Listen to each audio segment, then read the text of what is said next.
ஓம் Saravanabhava channel வாயிலாக உங்களை சந்திப்பதில் பெருமகிழ்ச்சி அடைகிறேன். இன்றைய பதிவு ஆவணி மாத ராசி பலன்கள். இந்த ஆவணி மாதத்தில் என்னென்ன கிரகங்கள் எங்கே இருக்குது அப்படிங்கிறத பார்க்கும் பொழுது செவ்வாய் பகவான் மிதுன மனையில் அமர்ந்திருக்கார். கடகத்தில் குரு பகவானும் புதனும் இணைவு பெற்று அங்கே குரு பகவான் உச்ச பலத்தோட வலிமையாக இருக்க போகிறார். சூரிய பகவான் இந்த மாதம் முழுவதும் சிம்மத்தில் வீற்றிருக்க அங்கு கேதுவோடு இணைகிறது. சுக்கிர பகவான் நீச்சமாக கன்னிமனையில் அமர்ந்திருக்க, ராகு பகவான் கும்பத்தில் அமர்ந்திருக்க, மீன மனையில் சனி பகவான் வக்ரமாக இருக்கார். ஸோ இந்த கிரக அமைப்புகளை வைத்து கொண்டு இந்த ஆவணி மாதம் என்ன பலன், எப்படி இருக்க போகுது, என்ன மாதிரியான விஷயத்தில் உங்களுக்கு நன்மை கொடுக்க போகிறது, எந்த விஷயத்தில் கொஞ்சம் ஜாக்கிரதையாக இருக்கணும், என்ன மாதிரியான தெய்வ வழிபாடு உங்களுக்கு உகந்தது என்பதை பற்றி இந்த பதிவில் நம்ம டீட்டெயிலாக பார்க்க போகிறோம். இந்த பதிவை முழுவதுமாக பாருங்கள், ஸ்கிப் பண்ணாதீங்க. கண்டிப்பாக ஏதாவது ஒரு ரூபத்தில் உங்களுக்கு யூஸ்ஃபுல்லாக இருக்குங்கிறதுல எந்தவித மாற்று கருத்தும் கிடையாது.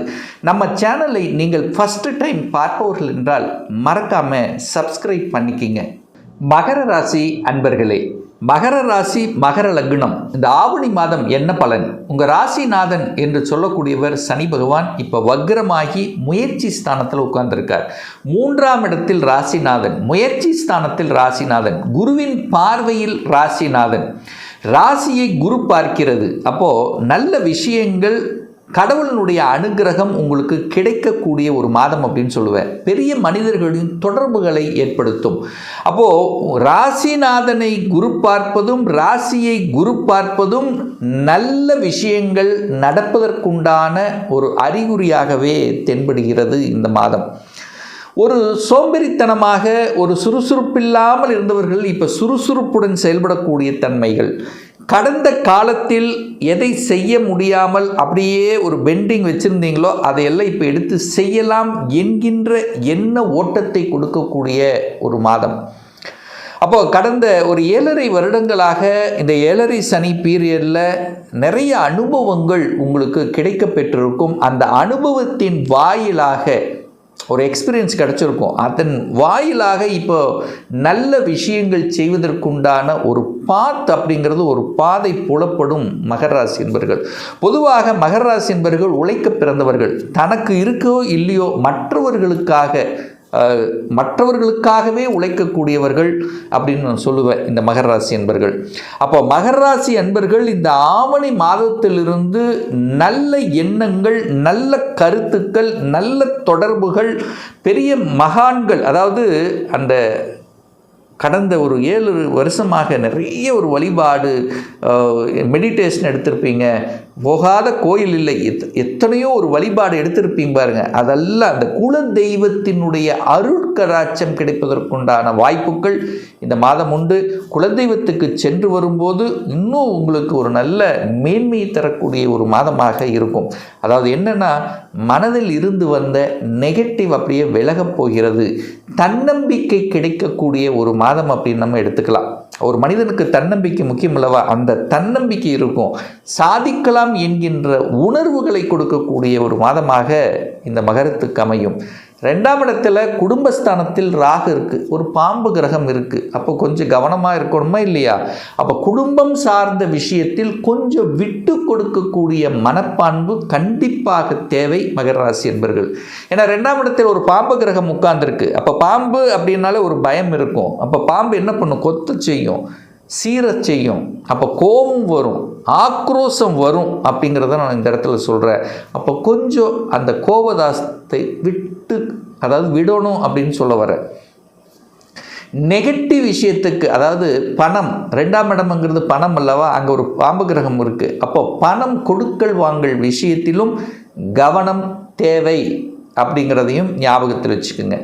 3ஆம் அதிபதி, முயற்சி ஸ்தானத்தின் அதிபதி யாருன்னா குரு உச்சமாக இருந்து 3ஆம் இடத்தை பார்க்குறார். அதான் சொல்கிறேனே, இந்த ஆவணி மாதத்திலிருந்து தைரிய வீரியமாக செயல்படக்கூடிய அமைப்பு இந்த மகரத்துக்கு உண்டு. துணிச்சல் உண்டு, எதையும் சாதிக்கலாம் என்கின்ற உணர்வுகளை ஏற்படுத்தக்கூடிய வகையில் இந்த மாதம் இருக்கிறது அப்படிங்கிறத ஸ்ட்ராங்காக சொல்கிறேன். பிரயாணங்கள், அனுகூலம், ஆதாயம் உண்டு. வியாபாரம் நல்லபடியாக நடக்கும். அந்த வியாபாரத்தில் இருக்கக்கூடிய, அதாவது தரகு, கமிஷன், புரோக்கரேஜ், இந்த மாதிரி மார்க்கெட்டிங் சம்பந்தப்பட்ட துறையில் இருக்கக்கூடிய மகரத்துக்கு இந்த மாதம் ஏற்ற மாதம், கூடுதல் வருமானத்தை கொடுக்கக்கூடிய ஒரு மாதமாக அமையப் போகிறது. 4ஆம் அதிபதி, அதாவது 4ஆம் இடம் என்பது சுகத்தை தரக்கூடியவன். அந்த அதிபதியான செவ்வாய் 6ஆம் இடத்தில் உட்கார்ந்திருக்கார். 4க்குரியவன் தனக்கு 3ஆம் இடம் என்று சொல்லக்கூடிய வளர்ச்சி இருக்கு. அப்போ ஒரு வீடு கட்டுவதற்கு கடனை வாங்குவீங்க. சார் வீடு கட்டலாமா இந்த காலகட்டம்? கட்டலாம், தாராளமாக கட்டலாம். கட்டுவதற்கு எந்த தடையும் இல்லை. லோன் ஈஸியாக கிடைக்குமா? ஈஸியாக கிடைக்கும். ஏன்னா 4க்குரியவன் 6ஆம் இடத்தில் உட்கார்ந்திருக்கார்.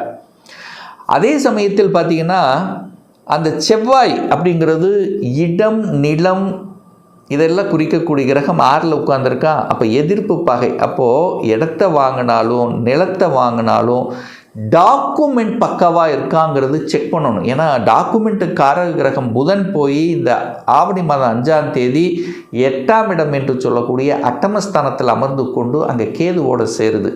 அப்போது இந்த ஆவணி மாதம் 5ஆம் தேதியிலிருந்து ஆவணி மாதம் 21ஆம் தேதி வரை டாக்குமெண்ட் சம்பந்தப்பட்ட விஷயத்தில் கவனம், எச்சரிக்கை, நிதானம், பொறுமை அவசியம். அதாவது என்ன சொல்கிறது, தகவல் தொடர்பு துறை, கம்யூனிகேஷன் சார்ந்த விஷயத்திலும் சரி, எதையும் அவ்வளவு சீக்கிரம் நம்பிடக்கூடாது.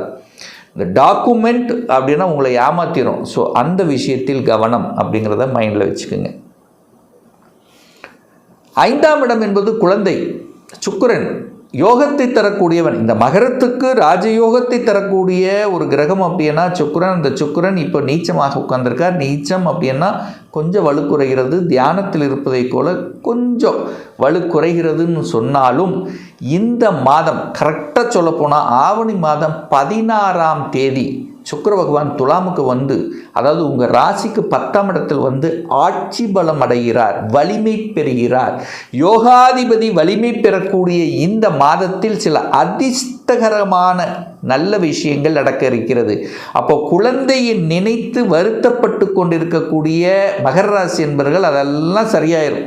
நல்லா படிக்கலை, செட் ஆகலை, வேலை கிடைக்க மாட்டேங்குது, இந்த மாதிரி இருக்கக்கூடிய குழந்தை நலன் சார்ந்த விஷயத்தில் இந்த 16ஆம் தேதிக்கு அப்புறம் நீங்கள் அதாவது செயல்படுத்தக்கூடிய அனைத்து விஷயங்களும் நல்லபடியாக நடக்கக்கூடிய அமைப்பு பரிபூர்ணமாக இருக்கிறது.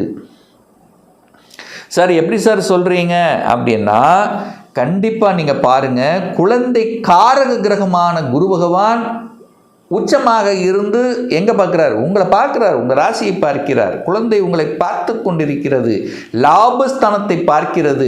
அந்த ஸ்தான அதிபதி ஆட்சி பலம் அடைகிறார். அப்போ உங்களால் குழந்தைகளுக்கும் குழந்தைகளால் உங்களுக்கும் நல்லவைகள் நடக்கக்கூடிய ஒரு காலகட்டமாக அமையப்பெறுகிறது அப்படிங்கிறத ஸ்ட்ராங்காக சொல்லலாம். குலதெய்வ அருள் கடாட்சம் நல்லமாக இருக்குது. பூர்வீகத்துக்கு சென்று வரக்கூடிய பாக்கியங்கள், யோகங்கள் நிறைந்த மாதம் அப்படின்னு சொல்லலாம்.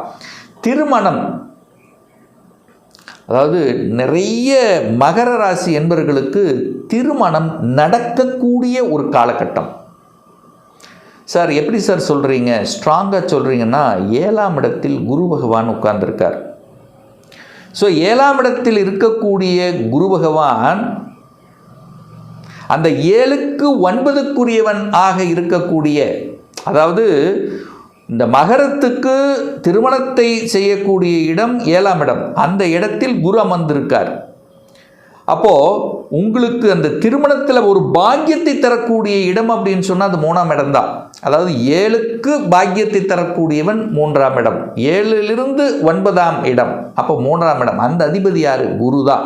அவரே 7ஆம் இடத்தில் உட்கார்ந்து உங்கள் ராசியை பார்க்கிறார், 3ஆம் இடத்தை பார்க்கிறார், லாபஸ்தானத்தை பார்க்கிறார். அப்போ கண்டிப்பாக நிறைய மகர ராசி என்பவர்களுக்கு திருமணம் டக்குன்னு நடக்கும், ஜாம் நடக்கும், தொந்தரவு இல்லாமல் நடக்கும், ஈஸியாக திருமண நிச்சயதார்த்தம் நடக்கும், செட் ஆகும் அப்படிங்கிறத இந்த இடத்துல பதிவு செய்கிறேன். குரு உச்சம், 7ஆம் இடத்தில் வலிமை, ரைட். அடுத்து 8ஆம் இடத்துல சூரியன் உட்கார்ந்துருக்கார். 8க்குரியவன் அட்டமாதிபதி வலிமை பெறுகிறது. சூரியன் காரக கிரகம். சூரியன் தந்தை ஆட்சி பலம் அடையப் போகிறார். சூரியன் அரசு 8ல் உட்கார்ந்துருக்கு. அப்போது தந்தையால் இந்த மகராசி என்பவர்கள் பார்த்திங்கன்னா தந்தையால் ஏதோ ஒரு கஷ்டங்கள் கண்டிப்பாக இருக்கும். ஒன்றும் ஹெல்த்து குறைபாடு இருக்கும் தந்தைக்கு, அல்லது தந்தை உங்கள் பேச்சை கேட்கல, அல்லது நீங்கள் தந்தை உங்கள் பேச்சை கேட்கலன்னு ஏதோ ஒரு குறைங்கிறது மகராசி என்பவர்களுக்கு இருக்கும். அதை நீங்கள் தான் நிவர்த்தி பண்ணிக்கணும். அப்போது ஏன்னா உங்கள் ராசிக்கு 8ஆம் இடத்துல சூரியன், தந்தை சூரியன் 8ஆம் அதிபதியாக வர்றார். அப்போ ஏதோ ஒரு குறைங்கிறது தந்தை நினைத்து வருத்தம், அல்லது தந்தையை பிரிந்திருப்பது, தந்தை ஒரு கஷ்டத்தை கொடுக்குறார் அப்படின்னு நீங்கள் சொல்வது, அல்லது தந்தை சொல்வது ஏதோ ஒன்று இருக்கும். அப்போ தந்தை கொஞ்சம் விட்டு கொடுத்து அனுசரணையோடு போகணுங்கிறத மகர ராசி என்பவர்கள் புரிஞ்சுக்கணும். 10ஆம் அதிபதி ஆட்சி பலம் அடையக்கூடிய இந்த மாதத்தில் வேலை இல்லாத மகர ராசி என்பவர்களுக்கு வேலை கிடைச்சிரும். இந்த ஆவணி மாதம் 16ஆம் தேதிக்கு பிறகு நிச்சயமாக வேலை தேடிக்கொண்டிருப்பவர்கள், வேலை இன்டர்வியூ அட்டன் பண்ணிட்டு அந்த ரிசல்ட்டுக்காக காத்து கொண்டிருப்பவர்கள் எல்லாருக்கும் ஒரு நல்ல செய்தியை கொடுக்கக்கூடிய ஒரு மாதமாக அமைய இருக்கிறது. லாபங்கள், உங்கள் உழைப்பு, நார்மலாகவே இந்த மகர ராசியினர்கள் உழைப்புக்கு முக்கியத்துவம் தரக்கூடிய நபர்கள் இந்த மாதம் எந்த அளவுக்கு உழைப்பை போடுகிறீர்களோ அதற்குண்டான லாபம்ங்கிறது கண்டிப்பாக உண்டு. அதில் எந்தவித மாற்று கருத்தும் கிடையாது. ஏன் சொல்கிற அப்படின்னா 11ஆம் இடம் லாபத்தை தரக்கூடியவன், 11ஆம் இடம் லாபத்தை தரக்கூடியவன், அந்த 11ஆம் இடத்துக்கு பாக்கியத்தை தரக்கூடியவன், அந்த இடத்தில் குரு உட்கார்ந்துருக்கார், ஒரு தனக்காரக கிரகம் உட்கார்ந்துருக்கு. இப்போ கண்டிப்பாக உங்களுக்கு லாபத்தை கொடுக்கக்கூடிய அமைப்பு பரிபூர்ணமாக இந்த காலகட்டம் அமையப்பெறுகிறது. ஒரு நல்ல தெய்வ வழிபாடு, சார் இந்த மாதம் எந்த தெய்வ வழிபாடு வழிபட்டால் நமக்கு சிறப்பு? உங்கள் ராசிநாதனினுடைய பிறந்த நாள் ஜெயந்தி வர இருக்கிறது. சார் எப்போ சார் வருது? ஆவணி மாதம் 19ஆம் தேதி 5/9/2026 சனிக்கிழமை என்று சனி பகவானுடைய ஜெயந்தி. அதாவது உங்கள் ராசிநாதன் குடும்பாதிபதி அன்றைக்கு நவகிரகத்தில் இருக்கக்கூடிய சனி பகவானை வழிபடுவது ரொம்ப நல்லது. யாரெல்லாம் வழிபட்ட உத்தமம் அப்படின்னா, யாருக்கெல்லாம் சனி புத்தி நடந்துட்டுருக்கோ, அல்லது யாருக்கெல்லாம் நீங்கள் நினச்சது நடக்கலை, குடும்பத்தில் பிரச்சனை, தனத்தில் பிரச்சனை, ஹெல்த்தில் பிரச்சனை, கடன் அதிகமாக இருக்குது, தொழில் நல்லா நடக்கலை, இவர்களெல்லாம் அன்றைய தினம் வழிபடுவது ரொம்ப நல்லது. அதே போல் சுகம் அடைய முடியல, லாபம் கிடைக்கல அப்படின்னு இருக்கின்றவர்கள், செவ்வாய் பகவானுடைய ஜெயந்தி என்னைக்கு வருது அப்படின்னா ஆவணி மாதம் 26/12/2026 சனிக்கிழமை அன்று செவ்வாய் பகவானுடைய ஜெயந்தி. செவ்வாய்ங்கிறது உங்கள் ராசிக்கு 4க்கும் 11க்குரியவன். சுகத்தில் பிரச்சனை, தாய்க்கு பிரச்சனை இருக்குது, சகோதர வர்க்கத்தின் மூலமாக பிரச்சனை, திருமண தடை நடக்குது, இடம் வீடு வண்டி வாகனம் அமைய முடியல, இந்த மாதிரி இருக்கக்கூடியவர்கள் எல்லாம் அன்றைய தினம் நவ கிரகத்தில் இருக்கக்கூடிய அந்த செவ்வாய் பகவான் அல்லது முருகப்பெருமானை சென்று வழிபடுவது நிச்சயமாக நல்லது நடக்கும். இன்னும் ஒரு துல்லிய பலன், உங்கள் ஜாதகத்தில் கிரகங்கள் எப்படி இருக்குது, என்ன அமைப்பில் இருக்குது, என்ன ஆதிபத்தியம் பெற்றிருக்கு, எத்தனை டிகிரியில் அமர்ந்திருக்கு, இப்போ நடப்பு தசாநாதன், புத்திநாதன், அந்தரநாதன், சூட்சமநாதன் எப்படி இருக்குது என்பதை பொறுத்து நீங்கள் கேட்கக்கூடிய எந்த கேள்வியாக இருந்தாலும் சரி, சொந்த தொழிலா வேலையா, சொந்த தொழில்னா அதுக்குண்டான அமைப்பு இருக்கிறதா, அல்லது எப்போ நம்ம சொந்த தொழிலை ஆரம்பிக்கலாம், வேலைன்னா கவர்மெண்ட் ஜாபா இல்லை ப்ரைவேட் ஜாபா, அந்த கவர்மெண்ட் ஜாபுக்கான கொடுப்பினை இருக்கா, அல்லது எப்போ நமக்கு கவர்மெண்ட் ஜாப் கிடைக்கும், எப்போ ப்ரமோஷன் கிடைக்கும், எப்போ இடமாற்றம் கிடைக்கும், எப்போ திருமணம் நடக்கும், எப்போ குழந்தை பாக்கியம் அமையும், எப்போ நான் வீடு கட்டுவேன், இது போன்ற கேள்விகளுக்கு துல்லியமான பதிலை நம்மால் கூற முடியும். ஒரு பர்சனல் கன்சல்டேஷன் எடுத்துக்கணும், ஒரு சுய ஜாதகம் பார்க்கணும் என்று விருப்பப்படக்கூடிய அன்பர்கள் டிஸ்பிளே தெரியக்கூடிய நம்பருக்கு வாட்ஸ்அப் மூலியமாகவோ ஃபோன் கால் மூலியமாகவோ தொடர்பு கொண்டு அப்பாயின்மெண்ட் பெற்றுக்கொண்டு நேரடியாகவோ அல்லது ஆன்லைன் மூலமாகவோ கன்சல்டேஷன் எடுத்துக்கலாம். நம்மளுடைய அலுவலகம் கோயம்புத்தூரில் அமைந்துள்ளது. அதாவது கோயம்புத்தூரிலிருந்து மேட்டுப்பாளையம் செல்லும் வழியில் வெள்ளக்கிணர் பிரிவு அன்னபூர்ணா ஹோட்டலுக்கு அருகில் அமைந்துள்ளது. பிரியர் அப்பாயின்மெண்ட் வாங்கிட்டு நேரடியாக கன்சல்டேஷன் எடுத்துக்கலாம். மீண்டும் ஒரு நல்ல பதிவில் உங்களை சந்திக்கும் வரை உங்களிடமிருந்து விடைபெறுவது உங்கள் அஸ்ட்ராலஜர் டாக்டர் சதீஷ்.